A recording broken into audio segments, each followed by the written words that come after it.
Амаль год індывідуальны прадпрымальнік з Пінска, не маючы спецыяльнай ліцэнзіі Міністэрства аховы здароўя, аказваў стаматалагічныя паслугі насельніцтву.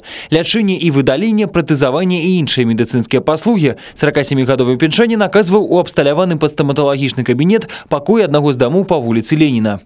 Из материалов дела следует, что индивидуальный предприниматель, житель города Пинска, с октября 2016 года по сентябрь 2017 года оказывал стоматологические услуги жителям Республики Беларусь без наличия специального разрешения лицензии. В ходе проверки было установлено, что общий доход от данной деятельности, чистый доход составил более 33 тысяч белорусских рублей.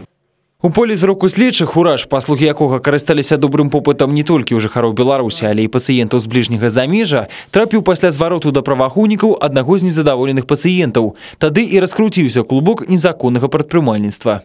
Вопиющий момент заключается в том, что фактически ведь эти услуги полностью связаны со здоровьем людей. Поэтому лицензия была приостановлена первоначально в октябре 2016 года Министерством здравоохранения. В последующем это решение было отобрано в июне 2017 года. Несмотря на это, указанный гражданин оказывал стоматологические услуги.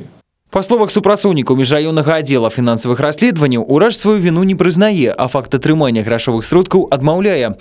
Аднак сведкі пацыенты, якіх каля паўсотні, факты незаконнай медыцынскай дзейнасці пацвярджаюць.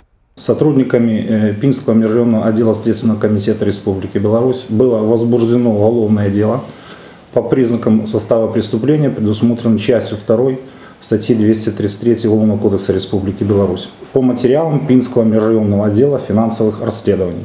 Магчымае пакаранне паводле крымінальнага кодекса пазбаўлення волі тэрмінам до 5 гадоў з канфіскацыяй атрыманых доходаў альбо без.